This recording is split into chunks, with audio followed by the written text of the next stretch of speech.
A gente agora fala sobre transporte público. Muita gente tem dificuldade para conseguir o troco na hora da passagem. Esse tipo de situação acontece corriqueiramente aqui em Manaus e já causou vários constrangimentos entre os usuários. Elas estão cada vez mais raras. A ausência das moedas no mercado afeta diretamente a economia. Encontrá-las na hora do troco é como procurar uma agulha no palheiro. Já aconteceu alguma vez do senhor apresentar uma nota e não ter troco? Já, várias vezes. Várias vezes. O que é que o senhor fez? A gente desce pela frente e mostra a identidade na câmera, a gente desce pela frente. O sumiço das moedas faz o consumidor perder o poder de compra. Por exemplo, hoje a tarifa de ônibus em Manaus custa R$ 3,80. E é comum o passageiro entregar R$ 4,00 e não ter os 20 centavos de troco. Existem muitos casos em que passageiros chegam ao transporte coletivo com uma nota um pouquinho maior e não encontram um troco. Aí pode acontecer o constrangimento de ser convidado a se retirar ou fazer a viagem de graça. A Lei Orgânica de Manaus determina que é direito do usuário do transporte público o troco completo. E na falta dele, o passageiro deverá ser transportado gratuitamente. Só tem uma regra: o valor pago tem que ter um limite de 5 vezes o valor da passagem. Isso quer dizer que o usuário pode entregar até R$ 20. Os cobradores das linhas de ônibus que atendem Manaus dizem que a regra é aplicada. Pedir para descer, constranger o passageiro, né? Dizer, olha, não tem troco, então desce, não segue viagem. Isso faz? Não, aqui ó, R$50. Só se ele trouxer R$50. Porque aqui ó, 5 passagens, entendeu? Agora se for um valor pequeno...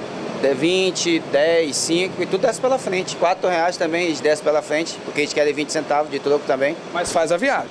Faz a viagem. Mas quem já presenciou cenas de desrespeito nos coletivos da cidade, não esquece. Os cobradores não são culpados, o culpado é a empresa, que não vale nada, que não dá troco.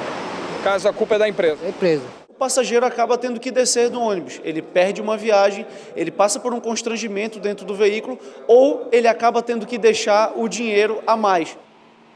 E de Manaus a gente vai para Presidente Figueiredo. Lá a Justiça ordenou a soltura de 27 detentos, é isso?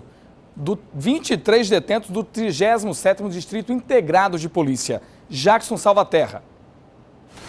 É isso mesmo. Uma decisão judicial expedida pelo juiz titular de Presidente Figueiredo, Roger de Almeida, colocou em liberdade 23 detentos que estavam presos no 37º DIP.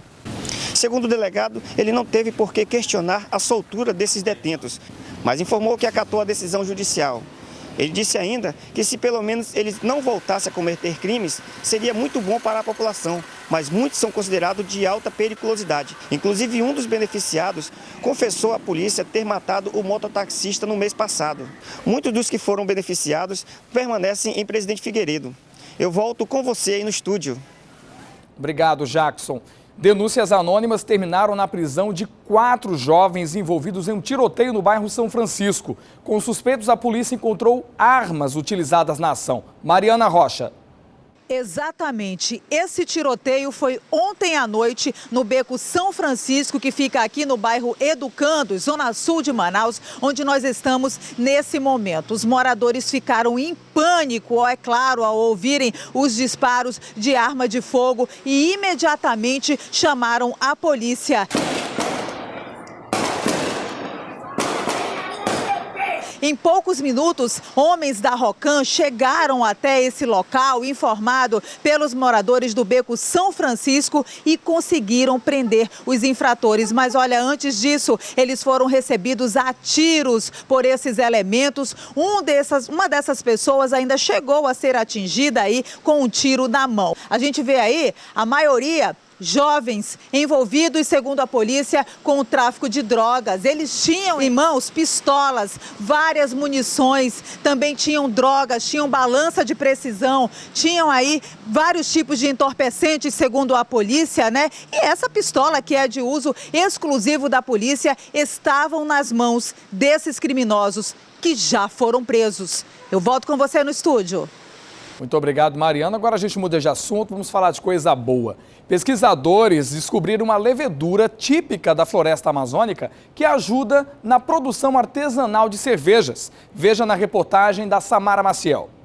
O mestre em biotecnologia estudou e identificou uma levedura 100% amazônica para ser usada na produção de cervejas artesanais, um mercado que não para de crescer no Amazonas. A ideia surgiu quando o professor João Vicente, que foi o meu orientador no mestrado, estava fazendo cerveja e percebeu que o mercado estava crescendo, as microcervejarias da região estavam aumentando. A levedura é um fungo que funciona como um fermento. Ela converte o açúcar do malte em álcool e gás carbônico. E quem diria que essa mistura iria se tornar uma das bebidas mais consumidas do mundo? Segundo o Sindicato Nacional da Indústria da Cerveja, o Brasil está entre os 3 maiores fabricantes de cerveja do mundo. É um produto que está em alta, né? Hoje não, já tem quase uma década aí no Brasil, vem crescendo, as microcervejarias é uma realidade no mercado, já representa aí uma boa fatia do mercado. O paladar dos brasileiros está cada vez mais aberto às cervejas artesanais. Está vindo aí com chopp daqui para o final do ano,